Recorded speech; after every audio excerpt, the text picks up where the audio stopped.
came to Gutermuth 4 years ago, I was the assistant principal. Before that, I was the assistant principal for 1 year at a traditional school, okay? And I loved that because that experience, because I had always been in very high need Title I schools, right? That was my experience. And that year made me remember who our children at high needs Title I schools are competing with. Wow.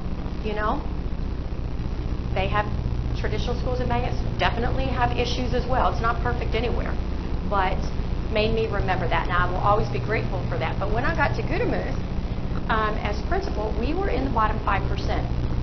And as I walked in that summer, at the end of my school year, I was still at Carter, went over to Gutermuth for a staff meeting, and they had just adopted Math in Focus over there. And so they had a whole bunch of PD lined up with whoever, the Math in Focus people, and they had bought all the stuff and committed to it for 5 years to Math in Focus. Well, I went and just sat to listen, to go, okay, what are the teachers talking about? What can we learn? We then just started implementing Math in Focus. And I asked teachers just to carve 70 to 90 minutes, depending on the grade level, for math out of your schedule and stay on schedule. That was our first step. Just post your schedule, get a schedule, stay on schedule, follow Math in Focus. We did go up teeny tiny few points that year, okay? Then the next year, we still had Math in Focus, and I said, I need us to start following curriculum maps. We need to start following. We have a highly mobile population, student population. We can't be using Math in Focus at our school, another school's using something else, another school's using something else. We have kids transferring everywhere, and we've got holes all over the place. Well, we weren't very successful at aligning Math in Focus with the curriculum map. It just didn't work. It didn't lend itself to it. Our math scores stayed pretty flat that year. I'm sorry, they dropped again that year. They dropped that year. So when we got those K-Prep results back, horrific, really bad. Our math scores, we had in one classroom, I believe 91% novice. We were overall only 15% proficient and distinguished at that time. It was bad. Reading, growth in reading was saving us. As we were doing much better in reading, it was the only thing keeping us from completely falling. So we knew we needed help. And Lynn and a team came over to walk through. And they spent the entire day walking through, observing in classrooms, making notes. It was the best thing that we could have done. The very best thing that we could have done. See, I'm really comfortable in literacy. I have my National Board certification in literacy, and I feel really comfortable talking about all those things. I was not confident in myself to tell teachers the right thing. And I reached out and said, I need someone to come on in and help us. It was perfect. They saw some horrific practices. I knew they were going to see them, okay? I knew they were. I just didn't know where to go next from it, what to tell them to do next as a building leader. And mostly what they saw as they walked through, lots of teaching of the algorithm. We knew they would see that. A ton of teaching kids, cross this thing out, make this, turn this into, you know, a lot of that, tons of that. Lots of tricks. A lot of problem solving through posters on walls that had keywords, right? Difference means. This word means. So teachers were teaching kids algorithms, lots of tricks, and burning up the copy machine with worksheets. They were. And we weren't going anywhere good at all with that. And so that was really tough. I knew what the feedback was going to be. What was tough was how now to present this to staff. I can't say you all suck. Okay, we do. It's horrible. What are you going to do? And so you start with what they're doing well, right? They're trying. They were trying every day. They were working hard. They were sticking to their schedules. And so we took some of the district suggestions. We talked as a staff about where we were, what we needed to do, and we decided together what our next steps were going to be. They trusted me in reading completely. They didn't know not to trusting me in math.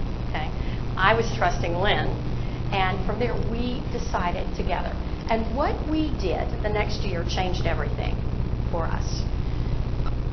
We put those math and focus books away. Put them away. All the workbooks and stuff that were coming to us from the years they'd already been purchased. If anybody wanted them, they could have them. We weren't going to use them anymore. And we pulled out a couple of things.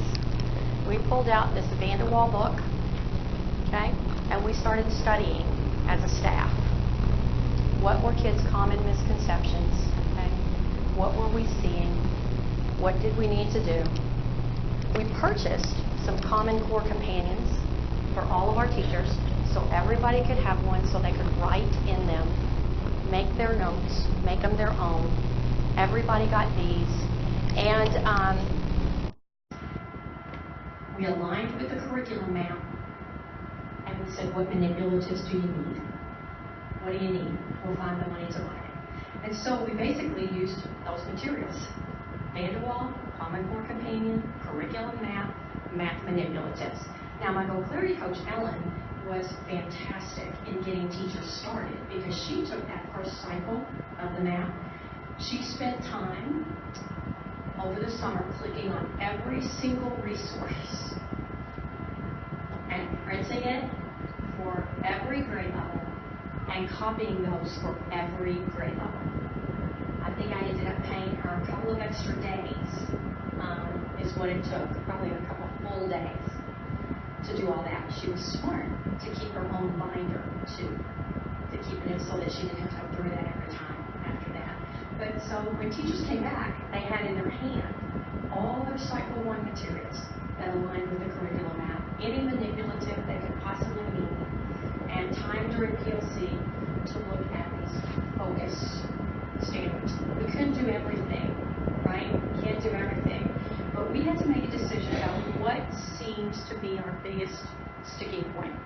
And what we decided was that our kids, through all this algorithm nonsense mess, didn't have any idea what they were doing, wasn't helping them at all. And so we focused heavily on base 10 operations. We decided they've got to have some foundational understanding of base 10. And that's where we're going to dig really deep. We're also lacking some fluency, some fact fluency. We did purchase Reflex Math for that reason. I'm not a packaged program person in math or reading. I've been around long enough. I was a teacher myself for 24 years before I ever left the classroom. I've been around long enough to know there's not one that's going to work. Purchase whatever you want, spend a lot of money doing it, and it's still going to come up short because nobody wrote that for your children. It's never going to be right. So I was just resistant to that. You know, as people start talking about Go Math and these other things, I went, no. A lot of money was spent for some reason, I don't know why, before I got there on, what was that thing? Math and Focus. It wasn't working, all right? So I was committed to trying to do this right with staff and increase teacher learning. Because what I believe, and well, what I know to be true, is that if it's going to happen, it's going to happen in the classroom, not in an intervention, not in a pull-out program. It's going to happen in your Tier 1 core instruction. And as our teachers would ask sometimes, well, what about math intervention? No, we're not having any. The reason we're not having any is no, we're not having any. First of all, our core program isn't strong enough. How do we even know who to intervene with? Right? It looks like everybody needs an intervention at this point. When you're sitting at 17%, right? Proficient distinguished, you don't know who needs an intervention and who doesn't. That's a problem with the core program. So I kept saying to them, no, we don't do math intervention here. We don't do math intervention until our core program looks like it's supposed to look. And they've accepted it now. They don't ask anymore when that's going to happen because we're not there yet. Now what we have is a retired teacher that comes sometimes. She's inconsistent because she's retired. She has a right to be inconsistent, right? And when I know she's coming for 1 day or 2 days or 3 days, I will say to teachers, if you have a student who you think is having an individual issue and it can be fixed in a lesson or two, Andy's going to be here, right? For a couple of days, and we do it that way. But we don't, I'm not about intervention until our core program looks like it's supposed to. Because also, the teachers have to understand that the power is theirs, right? You never, ever are going to get where you need to be by outsourcing it to somebody else. It's got to stay with you. And so our teachers have come to accept that. As an aside with reading, we did intervention at the beginning because we were in such dire shape. And it was my commitment to get those kids reading before they got to 3rd grade so that we could lessen our need for any kind of intervention. But basically, we have worked hard to think about our instructional strategies, right? And what our balance is within the building. We have kids who come in without basic skills, without foundational things. And so we have to teach those in some way. Sometimes there's no great creative way to do that. You just have to practice. But we have to match the strategy to what we're trying to teach. And we rely a lot on the work of John Hattie. We look at that a lot. My teachers know the expectation is that research-based instructional strategies are used here. That's what we do, okay? Because why would you do anything different? We use a lot of the Piagetian work, right? And teachers know that we go from concrete to pictorial to abstract when we're teaching now. Concrete, pictorial, abstract. I don't want to see any primary kids doing any algorithm work if I have not, shouldn't see them doing it anyway. Sometimes they fall back into it, those teachers. It's hard for them not to. But we better see the manipulatives. We better see kids trading, right? Their base 10 pieces. All those things, drawing pictures before we ever get to the other piece. We have to do that. Our kids had no foundational understanding. None. No idea what they were doing. None. We were drawing butterflies, doing method, all kinds of crazy. We were. There was all kinds of crazy stuff going on in there. And we were getting nothing. Our kids weren't learning a thing. Last year, we had 25% novice in math. 25% novice is all we had. So we made a 14-point game. 14 points in math last year. And it's not through a program, it's through Common Core Companion, Vanderwall, manipulatives, and research-based best practices is exactly how we've done it. It's been a lot of work for the teachers. We also work really hard to focus on learning, not K-prep. As a matter of fact, the year our scores dropped, and I'm not advising anybody on this, I'm just saying what we did. The year that we went down, we were very focused on K-prep scores. And I don't know if it wore the kids out. I don't know if they were sick of it. I don't know if everybody was over it by the time it got there. But I said to teachers, I don't want us to even say that to our kids. Why are we doing that to them? Right? They're little kids. We need to be worried about what our instruction looks like every day. Not worried about what's going to happen in May. Because the kids, frankly, don't care. Really. Especially when they're little kids. We need to care about what they're learning. If we're doing the right things and we're aligned with the curriculum map and our instructional strategies are sound and research proven, I don't even say research based, I try not to, research proven, we'll get the results we need to get in K-prep. Because you know what? The state's going to change that thing sometime anyway, right? You've been around long enough, you know that's going to change. And we need to be ready, whichever way the wind blows, to absorb it, right? Because it's about instruction. And one other great side effect that all this had on us as we're going through this, our SRT calls dropped dramatically. It was amazing. You could see the first 2 years, you could set your watch what would happen in our building. The kids would come in pretty good, right? Off their buses and all those things. Before 10:30, somewhere between 10 and 10:30, it would start. Red button call, red button call. Call to, so here everybody scatters, right? Then it would slow down, because it's lunch. Time to go outside. Then it would slow down. About 1:30, here we go again. Here comes the second round of running for SRTs. And teachers need to learn behavior. How do you make behavior better? What you have to do first is improve instruction. Kids are engaged. If they're coming in the building, if they're coming in okay, my opinion, and what the philosophy we use there, and they're falling apart before 10:30, it's something that happened here, right? Because they didn't come in like that.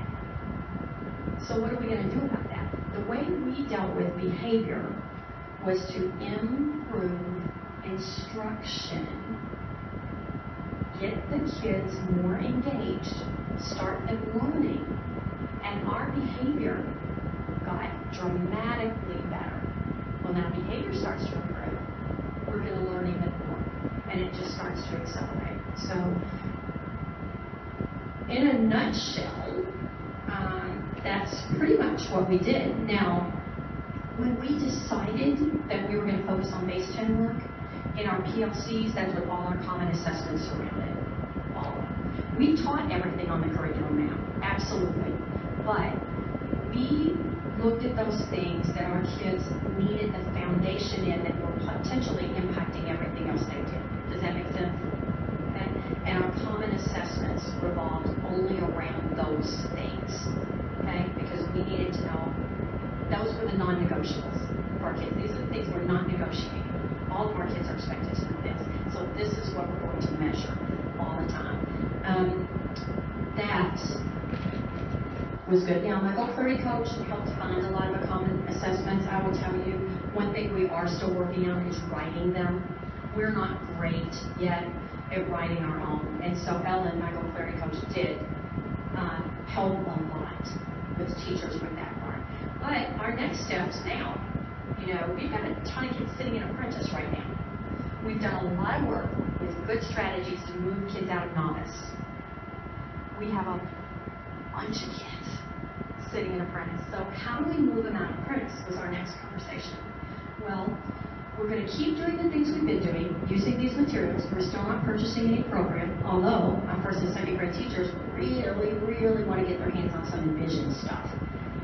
Really want to get their hands on some of that. Right now we're sticking with what we have right here, okay, and what we've been doing. But we're adding critical writing in both reading and math. Our kids are not writing enough, they're not explaining enough, they're not identifying enough, they're not describing enough. And so we are trying to, every single day, make sure that our children are writing in both reading and math. As a matter of fact, at 4 o'clock today, we have PD at school on that critical writing. Different ways to do that, different ways to make it look. And what we're doing is this. We had someone come to do that PD for us, January something. And then teachers were to go back and try some of this writing and math with their kiddos, explaining and all that. They then brought it 2 weeks later. They played with it for 2 weeks, brought it to PLC. We looked at it in PLC, grade level PLCs, and now we have PD again today. They will look at that work vertically, okay? They will learn some more today at PD. They'll be asked to do the same thing. Take it back, go play with it. We will meet in PLC in 2 weeks to grade work again, and then we'll repeat that cycle one more time, is what we'll do. And then before the next school year starts, we'll do a revisit of that to make sure that now that becomes one of our practices. Does that make sense?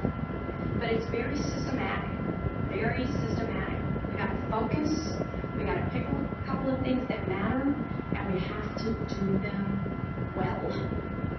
Because trying to do a little bit of everything sure was not working for us. And as a building leader, I have to make my expectations clear too about what I expect to see when I walk in the room. And they can't get away from I send out, it always has a section that says instruction. This is what I expect to see this week. This is what I'm looking for this week. This is what I'm going to see in your plans this week. Okay? You have to keep doing it, but you have to, as a leader, you have to stay focused. Because if a building leader has a million different things, and it's different every week, teachers don't know what to do. They can't figure it out. It's too much. They want to please you, but they can't figure it out, right?